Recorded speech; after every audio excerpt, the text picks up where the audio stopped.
Eh bien salut à tous, aujourd'hui une nouvelle review, on s'attaque donc aujourd'hui au V-Lite G6 de chez Secutor. Review que pas mal de monde attend puisqu'on ne sait pas encore vraiment ce que ça vaut comme réplique. C'est donc un fusil à pompe dont le système est copié sur le modèle Marui.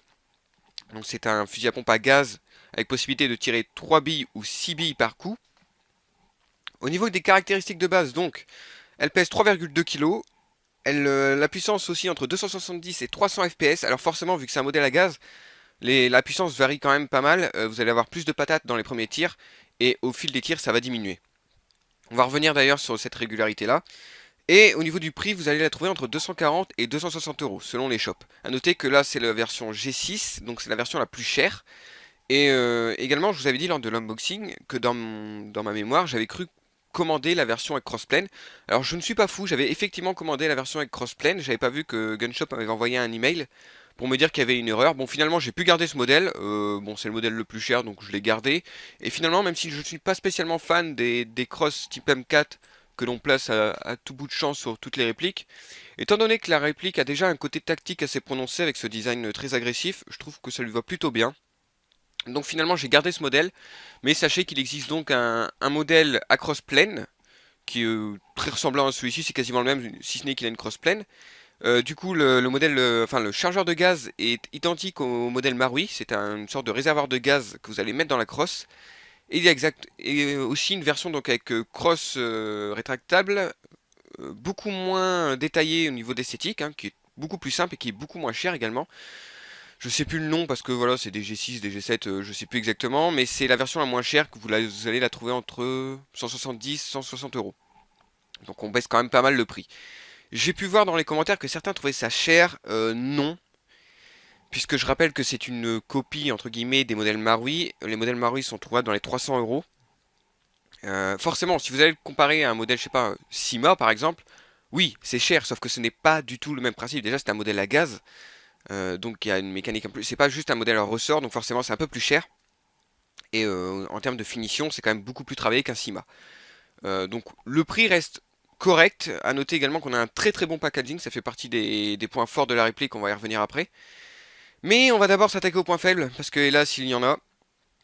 À noter, enfin le premier point faible, notable, c'est que bah, je reçois la réplique, je vais faire les tests de tir assez rapidement, donc je mets le gaz. Et là, qu'est-ce qui se passe? Grosse fuite. Mais alors, vraiment la grosse fuite, hein. Pas un gramme de gaz reste dans la réplique. Alors, pour mettre le gaz sur ce modèle, c'est simple, hop, c'est ici. Voilà, vous dépliez la crosse et vous avez accès au réservoir de gaz. Je crois que c'est Domac qui a fait la réflexion, comme quoi c'était très pratique pour ceux qui utilisent le HPA. On va y revenir parce que même si je suis pas fan de HPA, à mon avis, ça va corriger pas mal de soucis de cette réplique. Bref, je charge la réplique en gaz et la grosse fit. Le problème, c'est que le mode d'emploi, il vous explique où est le réservoir de gaz sur le modèle à crossplane. Il ne vous explique absolument pas comment ça fonctionne sur ce modèle-là. Ce qui est un peu limite tout de même, hein. Bref. Alors, comment on règle le souci? Du coup, je l'ai posé, mais en fait, non. Vous allez devoir, parce qu'en fait, c'est vraiment un petit souci de rien du tout, ne paniquez pas si ça vous arrive. Vous allez devoir enlever cet écrou-là, dévisser donc le tube de crosse, ce qui va vous donner accès à une vis 6 pans qu'il faudra simplement resserrer en fait. C'est juste un problème de vis qui n'a pas été assez serré. Je ne suis pas un cas isolé, d'ailleurs je remercie Bioman, je vous mettrai sa vidéo, il a fait également une vidéo sur le Secutor. Je vous mettrai donc le lien de sa vidéo en description, et c'est grâce à lui que j'ai réussi à corriger le problème très, très facilement. Parce qu'à la base j'avais contacté Gunshop, mais forcément il savait pas exactement d'où ça venait. Donc voilà, c'est un peu dommage quand même, c'est pas grand chose. À mon avis, sur le modèle crossplane, vous n'aurez pas le souci, hein, puisque le système de gaz fonctionne totalement différemment. Mais je considère ça tout de même comme un défaut d'avoir une réplique qui de base a une fuite. Même si c'est pas grand chose, c'est juste un problème de vis à resserrer. Étant donné que je suis pas un cas à part, je considère ça comme un point faible. Alors honnêtement, je pense que ce souci ne surviendra que sur les premiers modèles vendus. C'est un peu le problème de précommander une réplique, c'est que vous vous servez entre guillemets de bêta-testeur et vous êtes confronté à des problèmes qui seront corrigés par la suite. C'est pas grand chose en l'occurrence, si ça vous arrive, vous dévissez le tube de crosse, vous resserrez la clé 6 pans, vous remettez la crosse et ça fonctionne nickel. Autre petit souci donc qui est survenu chez moi, qui apparemment par contre n'est pas aussi répandu que la fuite de gaz, c'est au niveau, donc on va appeler ça du sélecteur de tir, hein, pour passer de 3 billes à 6 billes, qui se trouve donc dans la fausse fenêtre d'éjection. Donc, alors il n'est même pas visible parce qu'en vrai, même à l'œil nu, il est très difficilement visible. C'est du noir sur du noir et il y a quasiment aucun indicateur. Sur le mode d'emploi, ils mettent le 6 et le 3 peint en blanc, donc ce qui rend la chose beaucoup plus visible. Mais en vrai, non, hein, c'est pas le cas, en tout cas pas sur mon modèle. Et le souci, c'est que ce sélecteur de tir, appelons-le comme ça, est très difficile à actionner. Trop difficile à actionner, à tel point que je dois utiliser un outil pour passer de 3 billes à 6 billes. Pour un joueur, j'imagine qu'en partie c'est pas top du tout de devoir faire ça. J'ai cependant vu un témoignage de quelqu'un qui a exactement, enfin qui a le souci, mais dans le sens inverse, où son sélecteur de tir est trop souple. Donc du coup, il bouge trop facilement, il bouge même tout seul. Je préfère limite mon souci parce que ça c'est un souci qui à mon avis c'est un peu comme le RPK-LCT, c'est un souci qui va se corriger tout seul avec le temps, le contrôle va s'assouplir et c'est quelque chose qui va s'améliorer avec le temps. Je sais pas du coup si vous avez le problème du sélecteur de tir trop souple, je ne sais pas s'il faut resserrer quelque chose, en l'occurrence j'ai pas le souci. Au niveau des défauts, alors c'est un défaut sans lettres, on va parler des cartouches, donc déjà très bon point c'est qu'il y en a 6 de base, hein. C'est le premier fusil à pompe que je vois faire ça, donc ça c'est très bien. Par contre, alors déjà, il faut qu'on m'explique quelque chose, c'est Cutor, hein. Alors, est-ce qu'on va voir? Vous pouvez voir normalement que c'est écrit 28 billes. Pourquoi vous avez fait ça? Vous faites un fusil à pompe qui tire 3 billes par 3 billes. En mode de base, hein, si on prend pas en compte qu'il peut tirer 6 billes par coup. Les cartouches de 30 billes étaient nickel pour ça. Ça vous faisait 10 coups où vous tirez 3 billes. Le problème de faire des cartouches à 28 billes, c'est que vous allez tirer 9 coups à 3 billes et il y a un coup où il n'y aura qu'une bille. Je ne comprends pas pourquoi avoir fait des cartouches à 28 billes. Alors pour certains ça sera peut-être pas grand chose, mais je ne comprends pas trop l'intérêt en fait de la chose d'avoir fait une cartouche à 28 billes. Autre problème des cartouches, alors moi j'en ai qu'une qui fait ça pour le moment, mais le petit bitonio que vous voyez ici, hein, en fait, qui sert à faire remonter les billes tout simplement, sur l'une des cartouches, il s'enfonce et il se bloque, ce qui fait que les cartouches se baladent dans enfin que les billes pardon se baladent dans la cartouche. Je vais y arriver. Et du coup, ça ne fit plus. Il suffit de la tapoter un peu, mais pareil, encore une fois, en partie, c'est pas top. Alors, est-ce que je vais trouver également au niveau des défauts de la cartouche? Voilà, alors, on peut déjà voir par exemple que celle-ci est déjà abîmée. Euh, c'est certainement dû au porte-cartouche qui est très très serré. C'est un peu dommage tout de même qu'elle soit déjà abîmée alors qu'elles ont quoi? J'ai dû tirer 15 fois avec chaque cartouche. Donc bon, elles n'ont pas non plus énormément d'usure. Alors c'est pas un problème très important parce que vous allez le voir en point fort, l'un des points forts c'est que les autres cartouches type Marui, Sima sont compatibles. Donc ça c'est vraiment un bon point mais on y reviendra parce qu'on n'a pas encore tout à fait fini avec les points négatifs malheureusement. Autre point négatif dont je me suis aperçu assez tard, c'est que cette réplique n'aime pas le froid du tout. Il y a un gros problème au niveau du froid. Alors je m'en suis rendu compte tout simplement parce que je faisais des tests d'autonomie pour savoir combien de cartouches on pouvait tirer avec une charge de gaz complète. Donc j'avais commencé avec en mode 6 billes. Un jour il faisait plutôt beau et j'avais tiré 25 cartouches, 26 cartouches en mode 6 billes. Je me suis dit c'est franchement pas dégueu quoi. Sachant que le réservoir de gaz à mon avis est beaucoup plus petit que sur le modèle à crossplane, hein, parce qu'il y a beaucoup moins de place pour mettre un réservoir de gaz. Je pense que sur le modèle à crossplane vous aurez une meilleure autonomie en gaz. À vérifier mais logiquement ça devrait être le cas. Donc je me dis bon 26 cartouches avec une charge de gaz, c'est pas mal, surtout que le mode CB est réputé pour quand même consommer plus de gaz. Et là, j'ai fait des tests quelques jours après où il faisait malheureusement beaucoup plus froid. Et en mode 3 billes, je n'ai tiré que 12 cartouches avant qu'il n'y ait plus de gaz. Et j'avais remarqué tout de suite qu'il y a un souci, c'est que à cause du froid, il y avait beaucoup de déperdition de gaz lors des tirs. Vous allez le voir d'ailleurs, c'est le même jour où j'ai fait les tests de tir. Donc vous allez voir que pendant les premiers tirs, il y a énormément de gaz qui s'échappe de par le canon. Donc c'est un peu dommage. C'est là aussi, c'est pour ça que tout à l'heure je vous ai parlé du HPA, hein. C'est que le HPA pour moi va régler pas mal du souci. Déjà, pas de souci au niveau du froid. Une régularité pardon, au niveau des tirs qui sera bien meilleure. Là-dessus, je pourrais pas trop en vouloir aux gens de mettre du HPA là-dessus. En plus, c'est, comme l'a dit Domax, c'est quand même relativement pratique le fait que la, la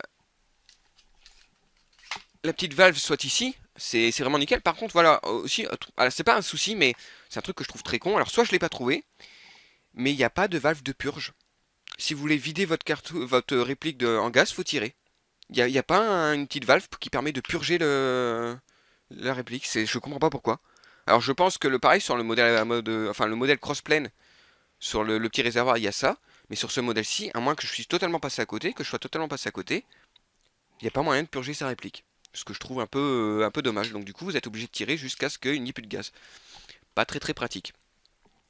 Mais cette réplique n'a pas que des défauts, rassurez-vous. Hop. On va donc passer aux qualités. Et déjà, en termes de qualité, c'est quelque chose qu'on a pu voir dès l'unboxing, c'est le packaging qui est ultra complet. Ça fait partie des packagings les plus complets que j'ai pu voir pour une réplique. On a donc, bon, une petite jet de débourrage. Voilà, la réplique, forcément. Un baby loader, bon, ce qui est quand même souvent le cas avec ce genre de réplique. Mais on a également 6 cartouches. Ce qui est une première. Généralement, c'est soit 2, soit 3. Et encore 3, généralement, les constructeurs étaient plutôt généreux. Et là, on nous en donne 6. Donc nickel. À noter également que la réplique vient avec des organes de visée, hein, ce qui n'est pas le cas sur tous les fusils à pompe. Par exemple, Sima, les fusils à pompe Sima n'ont pas d'organes de visée. Et également avec un porte-cartouche. Donc vous n'avez vraiment rien à rajouter une fois que vous avez acheté cette réplique. Et ça, c'est très très bien. Autre point fort, c'est qu'elle est quand même relativement facilement customisable, notamment au niveau de la crosse, vu que c'est un tube M4 basique. Vous pouvez changer la poignée, vous pouvez mettre une optique grâce au rail Picatinny tout le long qui est présent tout le long du haut de la réplique. Donc ça, c'est vraiment pas mal. Bon, j'ai mis ça en point fort, mais c'est quelque chose de relativement subjectif. L'esthétique, moi, c'est clairement quelque chose qui m'a fait craquer pour la réplique, hein. J'adore le côté agressif que cette réplique a. C'est quelque chose que je voulais rendre sur un des fusils Sima, mais c'était assez compliqué à faire. Et là, vraiment, le petit côté très très agressif, j'aime beaucoup. Mais voilà, j'ai mis ça en point positif, mais c'est très subjectif, hein, donc ça serait un point positif pour certains et pas pour d'autres. J'ai mis également en point positif, du coup, la facilité d'adaptation au HPA sur ce modèle, hein, parce que du coup sur le modèle Crossplane, je sais pas trop comment ça fonctionne honnêtement, vu que c'est un réservoir de gaz comme, qui se met dans la crosse comme le Marui. Donc à mon avis, si vous voulez vous adapter ce fusil à pompe au HPA, il faut prendre le G6, ou alors le modèle entre guillemets bas de gamme le moins cher on va dire. Parce que sur le modèle Crossplane, je pense que ça sera moins facile. Au niveau des points forts également, alors il y a un petit truc au niveau de l'éjection des cartouches qui est bien meilleur que sur les autres fusils à pompe que j'ai pu tester. Alors ça marche pas tout le temps, mais ça a quand même un bien meilleur taux de réussite que les autres. Alors en gros, le bouton d'éjection de cartouche se fait en deux temps. Si vous appuyez un tout petit peu, ça ouvre, et si vous appuyez jusqu'au fond, ça éjecte la cartouche. Donc vous n'avez pas ce problème qu'il peut y avoir par exemple sur les Sima, où la cartouche reste vraiment bloquée à l'intérieur et où vous devez vous battre un petit peu avec pour la récupérer. Là, il n'y a pas de souci, c'est quand même quelque chose que je trouve sympa. Et autre point fort, la compatibilité des autres cartouches. Ici, en l'occurrence, c'est une cartouche Sima qui fonctionne parfaitement, qui fit parfaitement. Et au moins, ici, c'était une 30 coups. Et c'est purement personnel, mais je les trouve plus jolies que les cartouches Secutor. En revanche, les cartouches Sima, hop, flottent un peu trop dans le porte-cartouche. Mais j'ai cru lire dans les commentaires de Bioman que les cartouches Marui, elles, ne flottent pas. Donc c'est plutôt pas mal. Bon, les cartouches Marui sont un peu plus chères tout de même, mais bon, ça va, ça reste correct. Mais ça c'est une très bonne chose. Au début j'y croyais pas trop parce que cette cartouche-ci me paraissait plus grande que les cartouches Secutor, mais ça rentre nickel, ça s'éjecte nickel, ça feed nickel, et au moins là-dedans vous avez 30 coups, donc vous avez vraiment 10 coups par cartouche. Donc ça c'est une très bonne chose. Et en qualité j'ai mis le prix également, puisque même si certains trouvent ça cher, là c'est le modèle le plus onéreux donc de la gamme, hein, qui compte 3 modèles, et on s'en tire maximum vraiment si vous l'avez dans un magasin où c'est un peu plus cher, pour 260 euros, hein. Donc ça aussi entre 240 et 260. Et le moins cher coûte entre 160 et 180 euros. Donc en dessous des 200. C'est quand même un modèle qui de base copie la mécanique Marui. Les Marui c'est minimum 300, ça va jusqu'à 350. Donc je trouve qu'on s'en sort plutôt bien. Alors certes la réplique a quelques défauts, hein. Le Marui n'est pas non plus exempt de défauts. Niveau performance de tir c'est pas mal. Franchement c'est... Alors pour du CQB hein, par contre, hein, je dirais que ça va entre 25 35 mètres grand max vraiment. Et encore au début du gaz, parce qu'après ça descend un petit peu. Donc pour du CQB c'est nickel. Par contre pour tout ce qui est forêt et tout, oubliez. Bon après les fusils à pompe pour tout ce qui est forêt, c'est pas forcément l'objectif non plus, hein. Mais pour du CQB pardon, il est nickel, hein. Il fait pas trop mal, il a une bonne portée, une bonne précision, c'est vraiment nickel. Reste le souci d'autonomie du coup, et enfin pas vraiment d'autonomie parce que l'autonomie de base est bonne. Lorsque les températures sont correctes, l'autonomie de base est bonne, hein, puisque 26 cartouches en mode 6 billes par coup, c'était pas dégueulasse du tout, hein, et je m'attendais à faire du coup presque 40 cartouches en mode 3 billes par coup. Et malheureusement, bah, le problème de résistance au froid a un peu cassé tout ça, sachant qu'il faisait pas non plus moins 10 quand j'ai testé la réplique, hein. Donc s'il y a un réel problème pour moi de résistance au froid, que le HPA réglera également. Donc je pense vraiment que au HPA, cette réplique tournera de manière parfaite, vraiment, ça sera vraiment parfait. Elle tombe très bien au gaz aussi, hein, mais réservez ça pour l'été, quoi, parce que vraiment, c'est une réplique qui n'aime pas le froid, je le dis encore une fois. Bon, je pense qu'on a fait à peu près le tour, on va passer au test de tir.